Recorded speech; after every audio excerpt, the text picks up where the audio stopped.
इस समय संतों ने, ऋषि मुनि महात्माओं ने परमात्मा के चरित्र का जब लेखन किया शास्त्रों में, वेदों में, तो भगवान को ये लगा कि जो व्यक्ति जो कुछ लिखता है या जो कुछ करता है उसमें उसका स्वार्थ भी जोड़ देता है, और इसलिए भगवान को ऐसा लगा कि कोई ऐसा निस्वार्थ इनके लिए ज्ञान देना चाहिए जीवात्मा को, जिससे इनकी बुद्धि ऐसी हो कि इधर उधर के भटकाव में ना आए।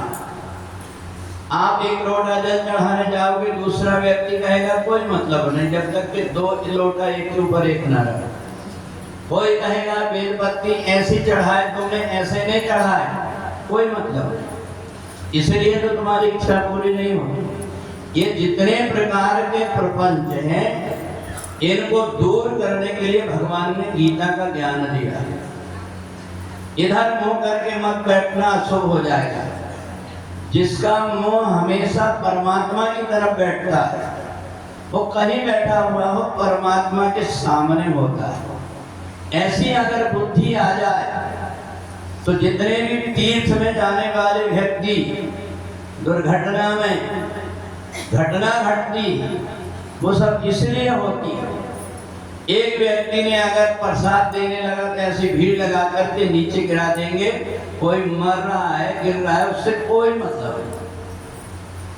हर जगह सुनते हैं इदम खलविदम ब्रह्म, सबके अंदर परमात्मा बैठा हुआ है। ये जितनी मूर्तियां दिखाई दे रही है, ये मूर्तियां सब हमारे जैसे ही कोई कलाकार ने बनाया है, पर ये जो मूर्तियां जो दिख रही है बैठी है, ये किसने बनाया? वो परमात्मा ने बनाया। ये ज्ञान भूल जाते हैं। कोई भी व्यक्ति जब चलता है, किसी को पैर मारते हुए, किसी का सामान गिराते हुए, वो अपने आप में खोया रहता है, उसको किसी से कोई मतलब नहीं है। इसलिए भगवान ने ज्ञान का उपदेश देने के लिए ये गीता दिया। गीता के ज्ञान में भगवान ने उच्च प्रकार का भी और सामान्य प्रकार का दोनों ज्ञान दिया। भगवान राम ने देखा, ये संत मुनि महात्मा सोचते हैं कि वेद शास्त्र के ज्ञान के बिना परमात्मा को भक्ति करना बेकार है। भगवान ने सब ज्ञानियों को छोड़ करके सबरी के यहाँ जाकर के बेर खाने लगे। महात्माओं ने देखा, बताओ इतने अच्छे अच्छे फल हम रखे थे, और ये देखो जाकर के बेर खा रहे। भगवान ने और लीला की, मुंह बना लिए थोड़ा सा। सबरी बेचारी सीधी सादी, कहीं खट्टा बेर तो नहीं आ गया। उन्हें उठाई, पहले चेक करके देखी खट्टा तो नहीं, और वही बेर खिला दिया। संतों को देख करके लगो, हम तो बड़ा वेद मंत्र बोलते, नाभ्या आसीद अंतरिक्षगुम, हम तो बहुत बोलते हैं, ये परमात्मा देखो। भोजन बनाते हैं, अपने बेटा बेटे को छीने नहीं देते, छीना भगवान का भोग लगाना। परमात्मा इतनी सरल रूप में भक्तों से जुड़ते हैं, जैसा परिवार का सदस्य रहता है। ऐसे तुम जुड़ करके तो देखो, भगवान कहते करो सदा तिनकी रखवाली, जिम्मे बालक राखे महतारी। छोटा बालक कहता है माँ कुछ भी कर रही है, लौट लौट के देखते रहते, देखती है कि नहीं? बड़ा हो जाता है तो फिर चिंता करती। भगवान सोचते ही बड़ा ज्ञानी बन गया, बड़ा पूजा पाठ करने लगा, बड़ा वेद मंत्र जानने लगा, जा भैया तू चल।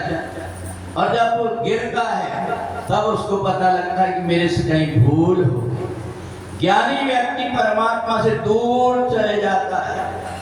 और एक बात और है, ज्ञानी व्यक्ति को परमात्मा के पास जाने के लिए सीढ़ी बनाना पड़ता है, गिरा तो चकनाचूर हो जाता है।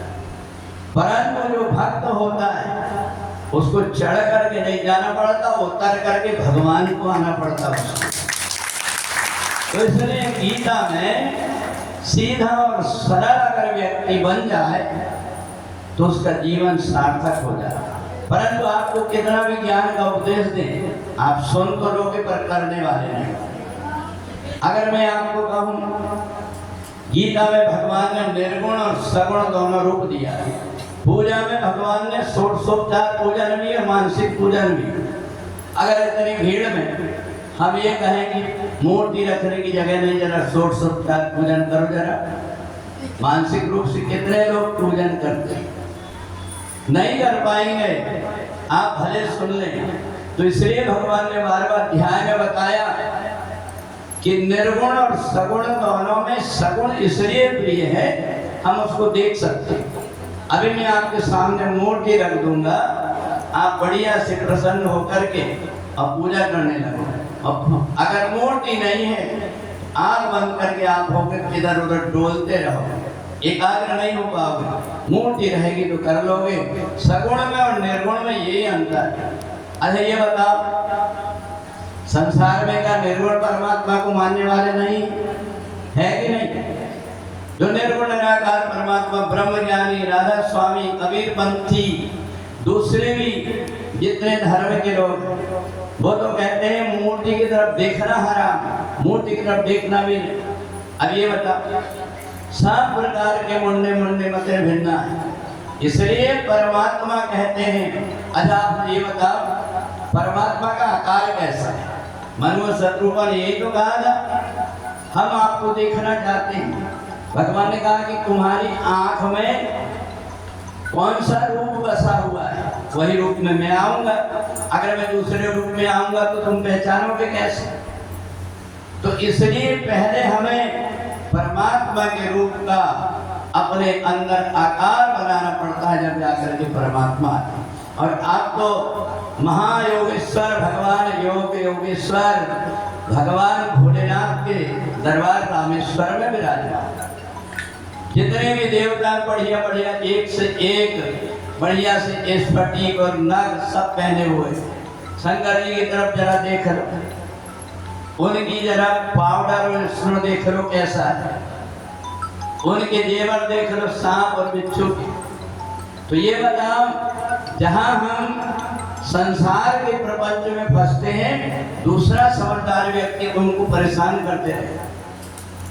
जगन्नाथपुरी में तो बहुत से लोगों ने कहा कि हम 500 रुपये दे करके टिकट और दर्शन करा देंगे, 500 रुपये ले लिए, जाके और छोड़ दीजिए, ढूंढते।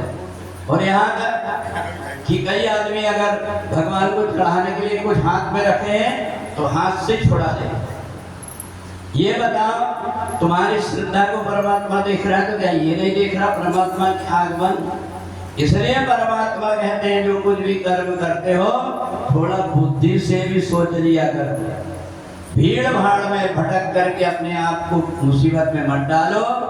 जहां तुम हो हरि व्यापक सर्वत्र समाना और प्रेम के प्रकट होई में जाना। अब देखो, अब तुम अपना अपना देखते हो कि सबका देखते हो, अभी पूजा में पता लग जाएगा। बोले सच्चिदानंद भगवान की जय।